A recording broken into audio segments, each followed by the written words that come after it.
Okay, now before we start this activity, there's a few things that we need to understand before we apply it. So just say up on the corner here, I've got a list from a test that the students have done previously, for example. Now, in this assessment that the students have previously done before we started, they've gotten all the letters that are not underlined correct. So for example, C is correct, D, E, F, I, J, K, L, M, O, Q, R, S, T, V, X, Z. Now, as we're looking at these letters, there's many things you can actually read into what's going on here with what letters the students do and do not know. But that's not what we're focusing on at the moment. We're just looking at a highly effective way of teaching to the student the sounds that they do not know.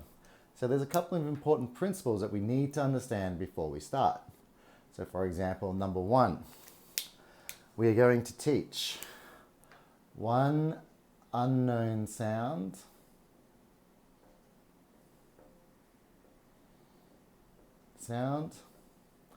for every 3 known sounds. So what does that mean?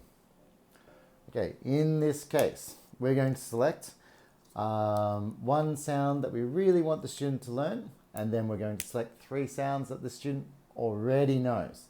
So today we're going to start off with A. Okay? It's generally I would be going along the canine sequence with this, but I think the most important thing that we need to focus on now is just understanding the basic principles of the activity.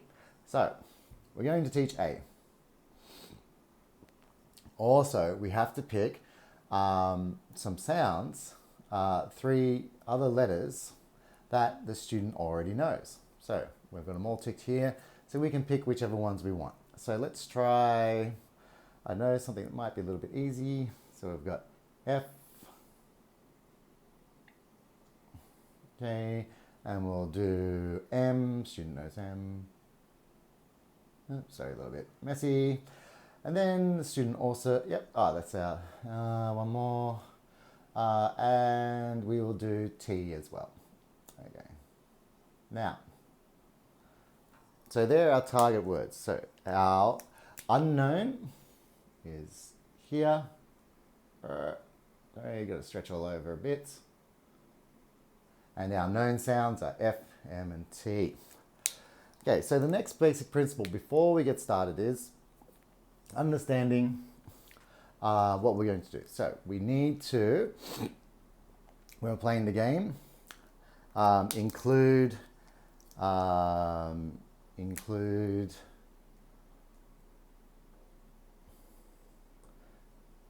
lowercase and capitals together.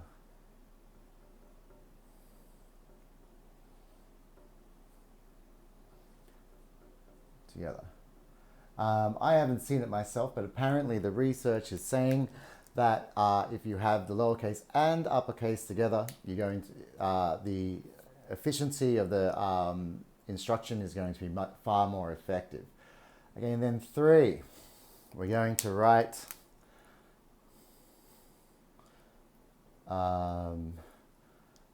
each of the targeted letters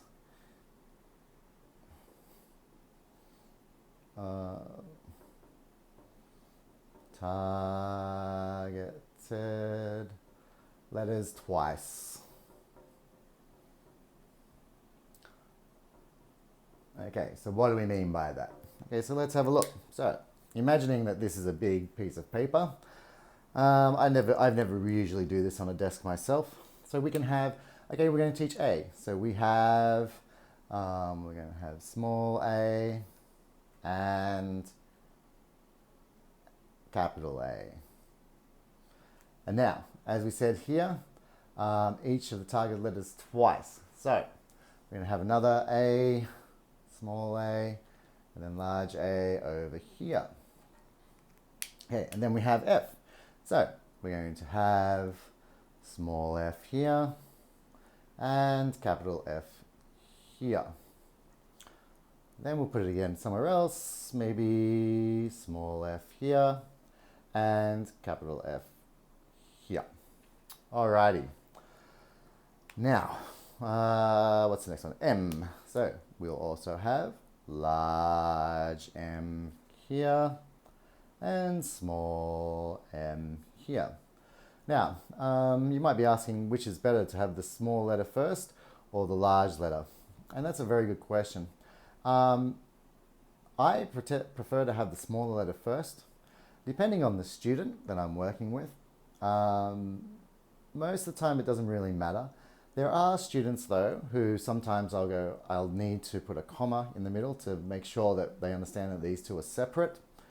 Okay, so this is the lowercase and this is the uppercase, and you might need to explain that to the student as well. But today we're not going to worry about it too much. I'll look at more advanced forms of the game in another session. Okay, and then we have the letter T. So we'll have small t and capital T. Small t and capital T. So when I was first trained with this, the reason why my mentor explained to me why we need to have two is so that students don't memorize the position of the word and then just stick to how they've memorized it. Now, that makes a lot of sense, and then as I went on through the years, I started noticing that this wasn't always so important, and mainly because I think a lot of students that I was working with had short-term memory issues, so it wasn't really coming up as a dire problem. But now that I'm working over in Japan and working with a lot of students in the ESL category, yeah, they definitely just remember the position of the word if we're only using one. So I've changed back to two for those students. Yeah, so little nuance thing, but yeah, having two of the same is really good so you don't memorize everything. Now, so we've drawn up our little noughts and crosses board here. And what we're going to do is we're going to do a practice one with the student. Okay, so I'm going to say to them, for example, this is the letter A, and then it makes an at sound. And then you get the student to say the sound, at. This is the letter T, it makes a t sound.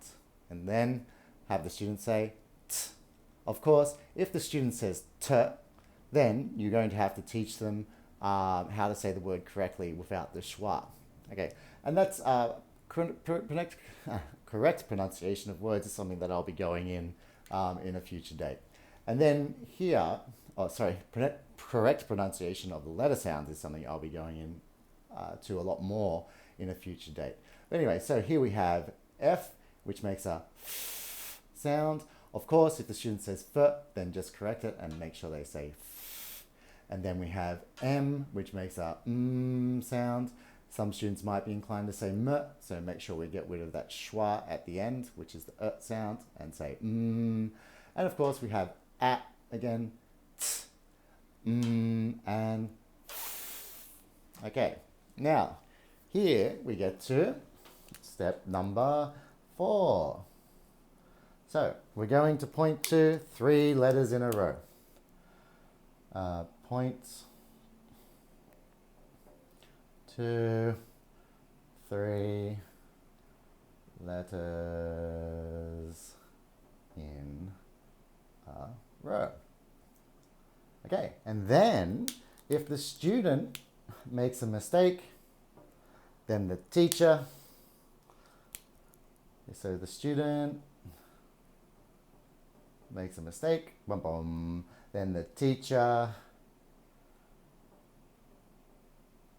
gets a go. Okay, of course, and then but if the student gets all three sounds correct, then student gets a go. Okay, so let's have a look at what I'm talking about. So I'm going to point to 3 letters in a row. I'm going to be the student as I make the sounds. Okay, so for example, at,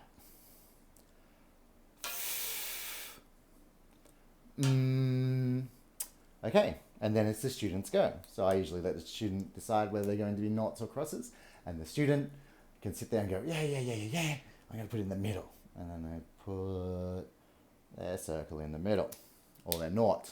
Okay, so let's play again. So let's point to another 3. So we've got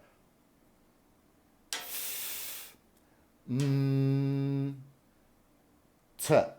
Okay, so now the student has said the schwa on the t, so that is incorrect.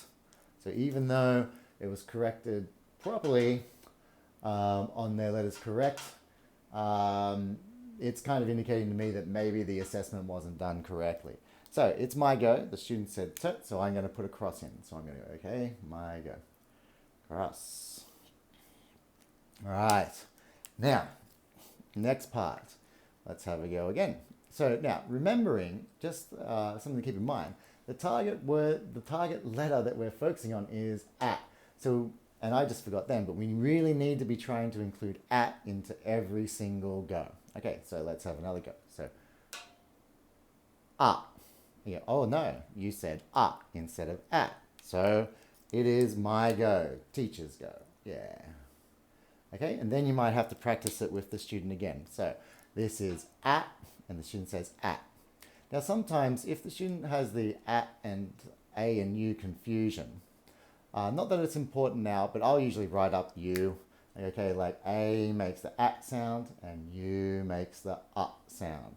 And then I might write cat and cut as a scaffold for the student. But anyway, not to worry now. So here we go again. At.